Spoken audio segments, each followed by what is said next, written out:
guys. So it all began about 2 days into college. All the residents had moved in, and we're outside, doing residence activities to get to know each other. We're going from activity to activity, like dodgeball and capture the flag. So me, and at this point in my life, in high school, I wasn't really the popular person. I was kind of this weird science dude. And because of that, I didn't have that many friends, and it kind of really affected me. But I had recently read this book called How to Win Friends and Influence People. And if you haven't read that book, you should go read that book because it teaches you a bunch of things about communications and people in general. So, I'm kind of walking from activity to activity, just moving through the motions, not really wanting to go meet all these people. And I'm thinking, okay, I'm just going to get through this. But then it dawned on me that I had read this book. I was like, oh yeah, the sweetest sound to somebody is their own name. Okay, you know what I'm going to do? I'm going to make a list of everybody's name that I find today and have a short little characteristic along with it.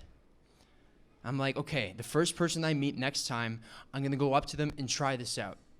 So I walk up to the next activity, and it's this bouncy castle race obstacle course thing. I turn to my left, and I think, oh my God, it's this tall, muscular guy who's wearing a tank top, sunglasses, and a backwards hat.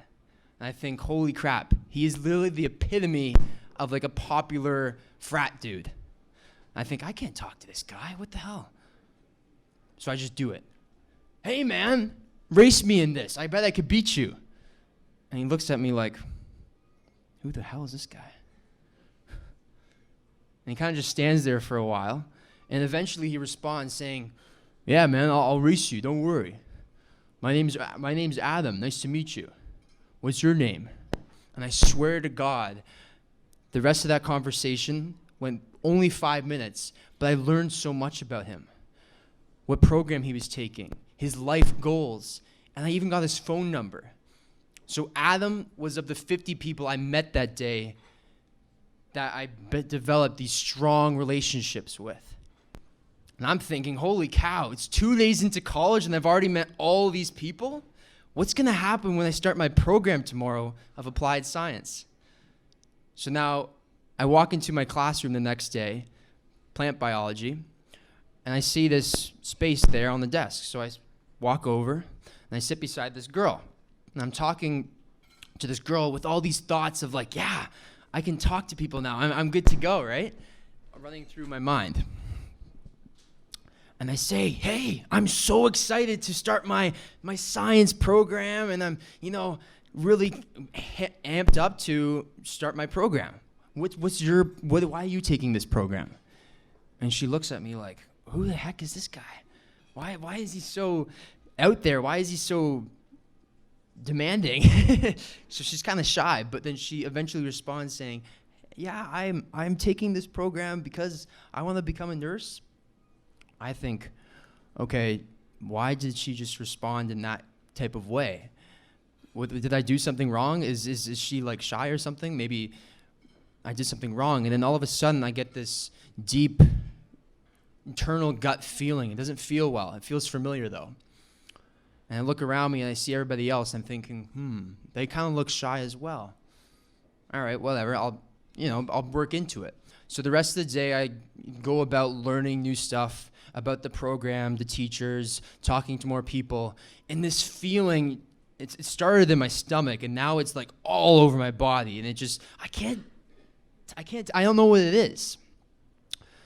So now, if you were walking with me from my last class to my residence dorm, you would know how I'm feeling at this moment. Because waiting there is Adam. He says, hey man, how's it going? You can already imagine how that conversation went. It was terrible, absolutely terrible. Because in that moment, I realized what that feeling was. It was the feeling I experienced pretty much all throughout high school. It was the feeling that held me back. And it was this environment I was in now with the sciences and all these people surrounded me that was stimulating this old response within me. And I'm like, holy cow. I'm thinking, I can't do this. I can't live this way anymore. I can't go back to that person. I'm sorry, but I just can't. I'm going to quit my program. So guess who calls that day? My mom. How am I supposed to break this to her? Hey, sweetie, how's it going? Crap, I can't tell her this. She's done so much for me. My parents have sacrificed so much to get me into this program. How do I break it to them that I've dropped out? And I'm thinking, no. I have to tell them.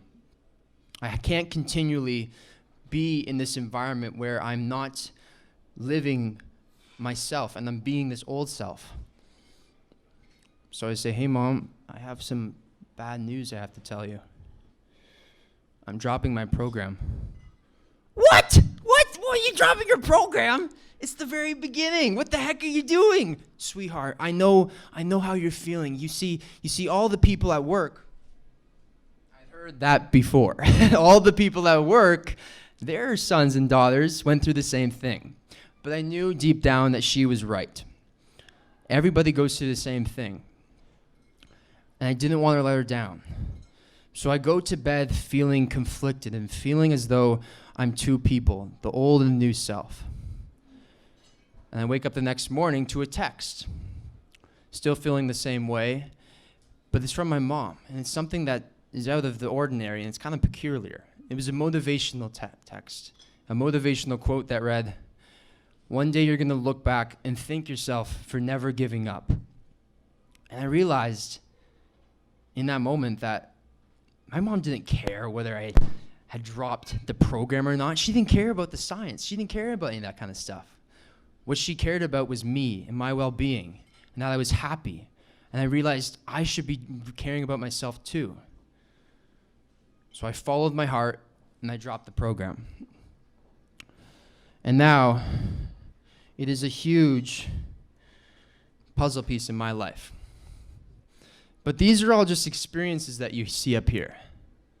And really, they could have happened to any of you. They probably did happen to you.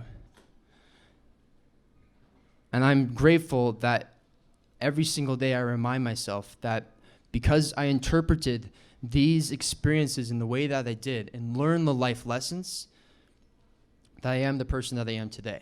But I could have interpreted them differently. Because if I didn't interpret the experience of dropping my program for following my heart, I would not at all be standing up here talking in front of you today. Because you see, it's my dream to become a professional speaker. And I don't think I would be doing that if I still was taking the program. So what does your definition of life look like? It doesn't have to look like mine, but what does your definition of life look like? And are you every single day seeking those adventurous experiences that will fill your life with awe and abundance? Or are you just interpreting experiences in a very positive way? Because if you are, then you are truly following your heart. Thank you very much.